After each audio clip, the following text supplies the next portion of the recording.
The day I found out Maple and Main was being sold, I was in the middle of refilling the syrup dispensers. Margaret, the owner, the woman who'd given me a job when I had $17 in my checking account and a busted winter coat, had called a staff meeting before the morning rush.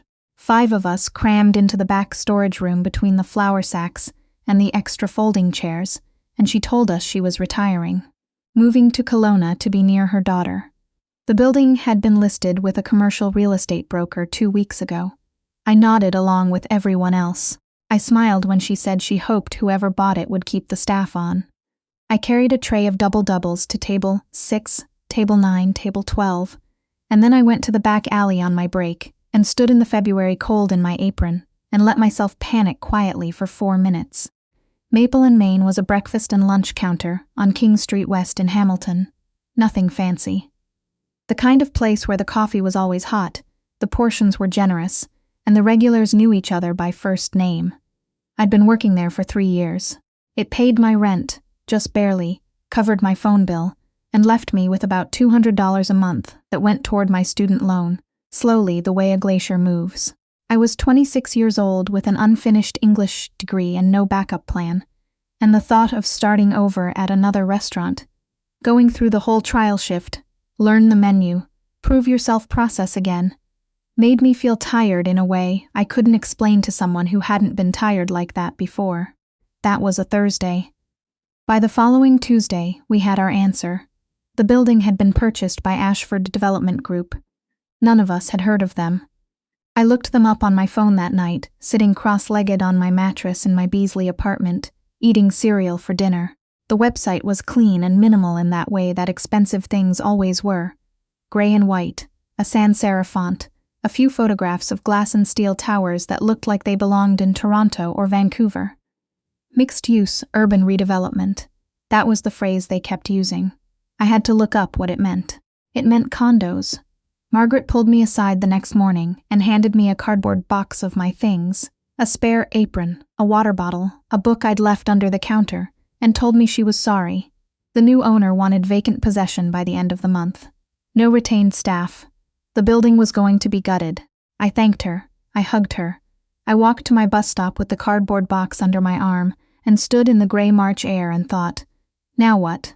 I found out who Callum Ashford was the same way. I found out most things I hadn't asked to know. Accidentally, through other people's conversations. I was doing a shift at the temp agency's placement, a catering gig for a private event at the Leuna Station Ballroom, the kind of job that paid cash and required you to stand very still and offer people canapés with a neutral expression. I was working the room with a tray of smoked salmon blinis when I heard 2 men near the bar mention the name. Ashford was in the room earlier, one of them said.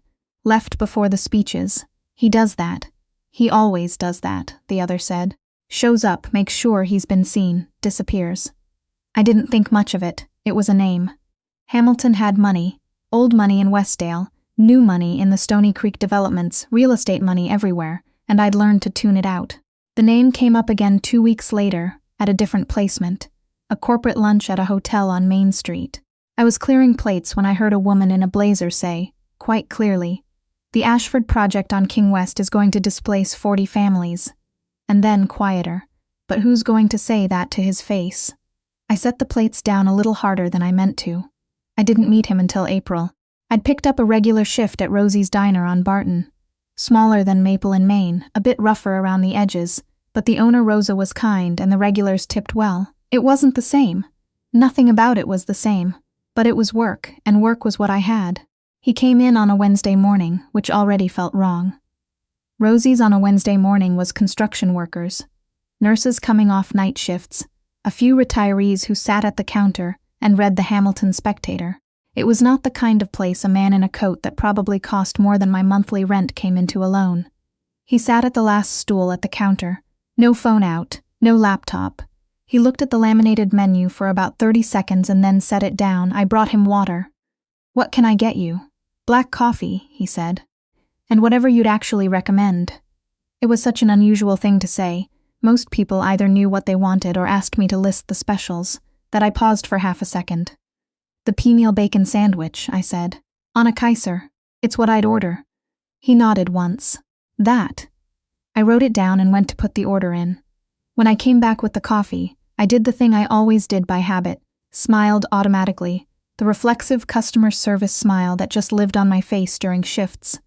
It wasn't directed at him specifically, it was directed at the coffee cup. But when I looked up, he was looking at me, not in an uncomfortable way, more like I'd said something he was trying to work out. "You worked at Maple and Main," he said. I stopped moving. "Excuse me? On King West, you were there most mornings when I came in to look at the space." I stared at him. I thought about the cardboard box. I thought about the 40 families that woman at the hotel had mentioned. I thought about Margaret standing in the storage room with her hands folded in front of her. "You're Callum Ashford," I said. He didn't flinch. "Yes." I put the coffee down on the counter. I kept my voice completely, even because I was at work, and Rosa didn't deserve to have a scene in her diner at 8:30 in the morning. "Enjoy your breakfast," I said, and walked to the other end of the counter. He left a 40% tip on a $12 meal. I noticed it because I noticed everything at work. It was how I'd learned to survive in service. And because it was the kind of tip that felt like a statement. I folded the bills and put them in my apron pocket and tried not to think about it. He came back the next Wednesday. And the Wednesday after that. By the third Wednesday, I was starting to understand that this was deliberate. He always came in during the quiet stretch between the breakfast rush and the lunch prep. The hour when the counter was mostly empty and the kitchen had a moment to breathe. He always sat at the same stool. He always ordered black coffee and whatever I recommended. He always left before 11. "You have a type," I told him one morning, refilling his cup without being asked. It was the kind of thing I might have said to any regular. I didn't look up when I said it. A type of coffee, a type of routine. Same time, same seat, same order. He was quiet for a moment. "You pay attention. It's my job to pay attention." Another pause. "What's your name?" I looked at him then. He was watching me with the same careful attention he always had, like I was something he was trying to figure out rather than something he was trying to impress. "Nora," I said. He held out his hand across the counter. "Callum." I shook it. His grip was firm and brief and entirely businesslike, which for some reason surprised me. "I know who you are, Mr. Ashford, Callum," he said again. "You bought the building on King West?" "I did. And now it's going to be condos." He didn't look away. Mixed-use residential, ground floor retail. The existing commercial tenants were given first right of refusal on the new units. He paused. Margaret Kowalski declined. She'd already decided to retire. I hadn't known that part, about the first right of refusal, about Margaret already deciding. I turned to check on a table that didn't need checking on, and I thought about the 40 families again, and I thought about how easy it was to feel righteous about things you only knew half of.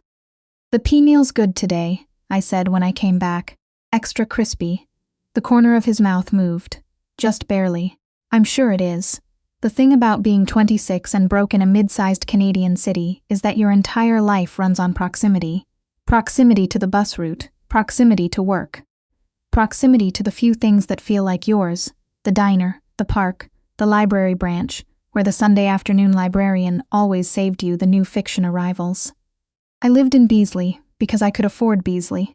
My apartment was on the second floor of a converted house, with a radiator that clanged all winter and a kitchen window that looked out onto the neighbor's fence. I loved it the way you love something imperfect that you've chosen.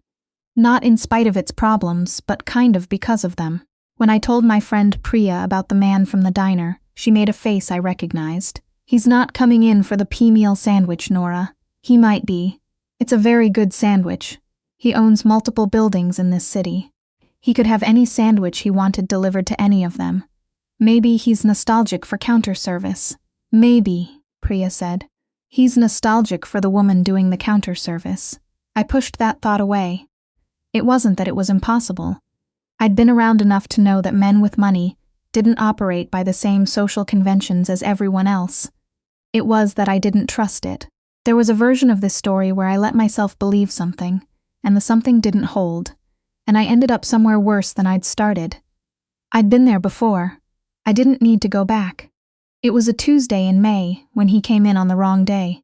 I noticed immediately because I'd been noticing everything about him for 6 weeks, and I wasn't yet sure how I felt about that. He looked different too. Not rumpled exactly, but like someone had taken a pressed version of him and left it out in the rain for a few hours. He sat down at his usual stool and didn't pick up the menu. I poured the coffee without asking. He wrapped both hands around the mug and stared at it. "Wrong day," I said. "Bad week." I leaned against the counter. The diner was quiet. The tail end of the breakfast rush, just a couple of older men near the window sharing a newspaper. "You want to talk about it, or you want me to leave you alone?" He looked up at that. Most people don't offer the second option. Most people are uncomfortable with silence. He considered me for a moment. There was something careful about the way he looked at me, not calculating, more like someone who'd spent a long time not trusting their first read on people. "The city rejected the rezoning application on a project we've had in development for 2 years," he said. "In Hamilton? Kitchener. 42 units of purpose-built rental. Ground floor co-working space and a food bank partnership." He turned the mug in his hands. "The objection was from a neighborhood association that doesn't want the density. They'd rather have an empty lot." I thought about what I'd assumed about him, about the woman at the hotel, about how easy it is to make someone a symbol of a thing instead of an actual person. "That's frustrating," I said. "It's bureaucracy. Still frustrating," he almost smiled. "Yeah, I brought him a slice of banana bread, roses, made fresh that morning, not from a mix, and didn't charge him for it." He looked at it, then at me. "You didn't write that down," he said. "Banana bread doesn't require a ticket." He ate it in 3 bites. I refilled his coffee twice.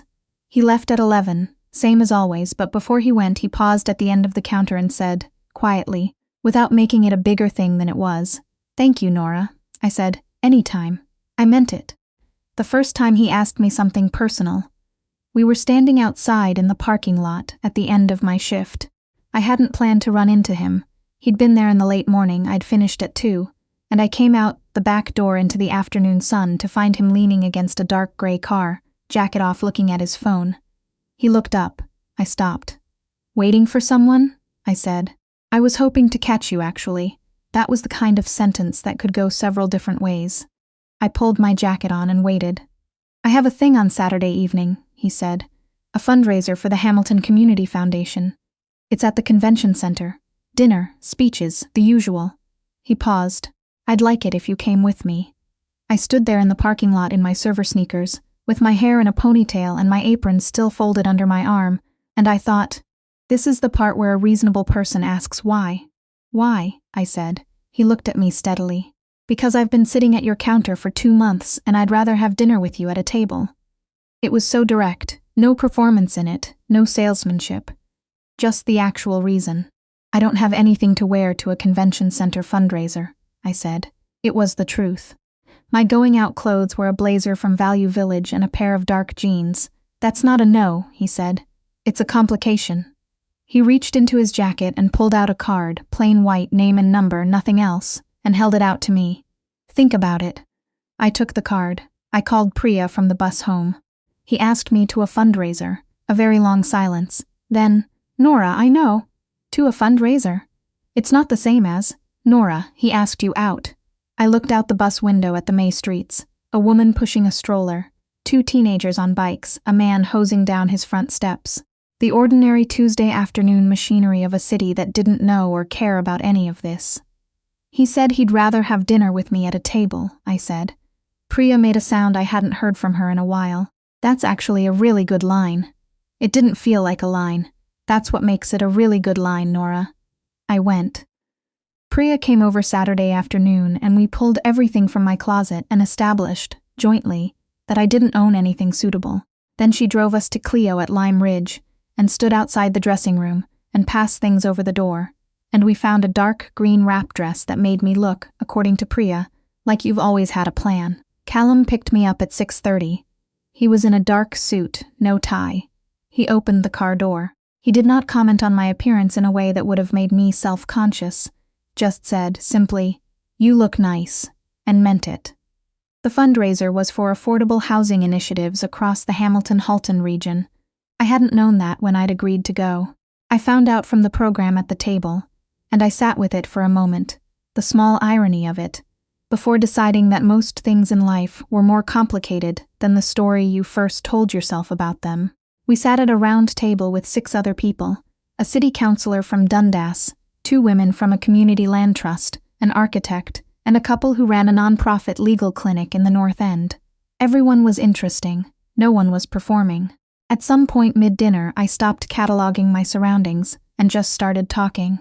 At one point, the man from the land trust said something about the difficulty of getting private developers to the table on below-market rental projects, and Callum said, without any edge in his voice, "The Kitchener application was ours. We'll resubmit." And the man nodded like he knew, and they talked about it for a while and I listened. On the way home, he asked me what I thought of the format. The fundraiser format? The speeches, the overhead projections, whether it actually moves anything. I thought about it. I think it matters who's in the room, I said. Not the speeches, just who shows up. He was quiet for a moment. That's what I think too.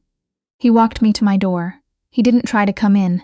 He said goodnight and that he'd had a good evening, and I said I had too, and both things were true. We had dinner again 2 weeks later. Just dinner. A Portuguese restaurant on Barton that neither of us had been to.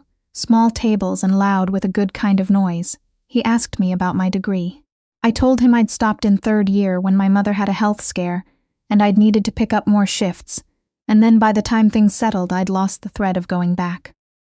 Do you want to go back? I think about it. What would you study? I was doing English, but lately I've been thinking urban planning. I said it a little like a joke and a little like I meant it. He didn't laugh. He looked at me with that careful attention he always had. You'd be good at it. You don't know that.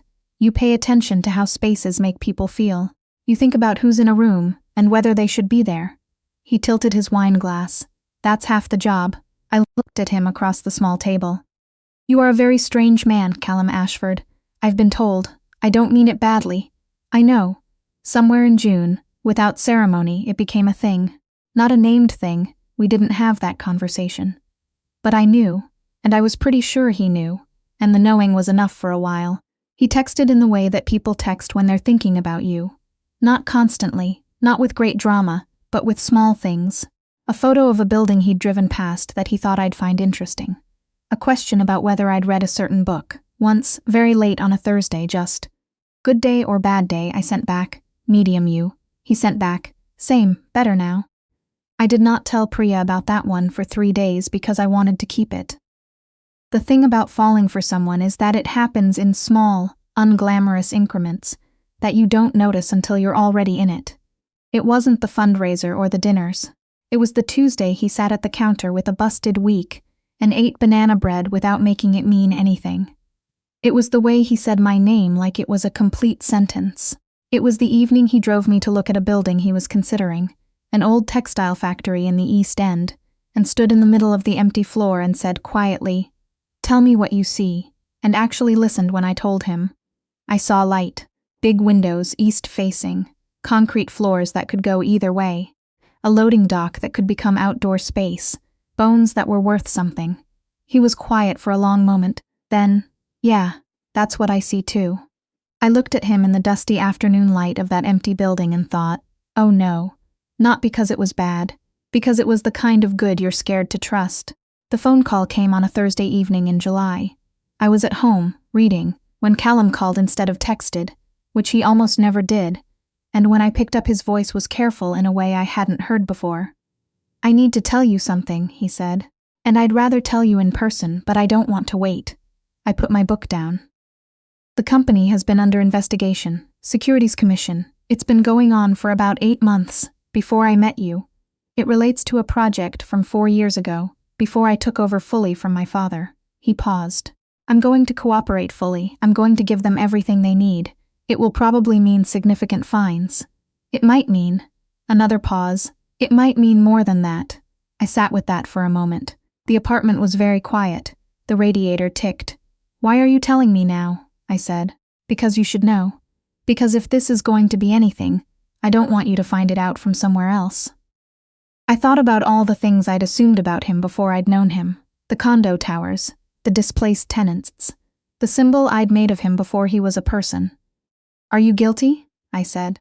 "Not personally, but it's my company. It was my father's decisions, and I should have looked harder when I took over. That's on me." I closed my eyes. I thought about what it cost to say that, about how rare it was. Okay, I said, okay. Tell me what happens next. A long exhale on his end. I'm not sure yet. Then we figure it out. Another pause, longer this time. Then quietly. Nora. What? Thank you. You called to tell me the truth, I said. That's the minimum I'd want from anyone. Thank you for that. The next few weeks were not easy. I'm not going to pretend they were. There were days when I didn't hear from him. Not because of anything between us, but because he was in meetings with lawyers, with investigators, with his board. There were days when the anxiety of not knowing wore me thin in ways I didn't show at work but felt on the bus home, the low-grade hum of it under everything. Priya asked me once if I was sure about this. She wasn't being unkind. She was being the kind of friend who asks the thing no one else will ask.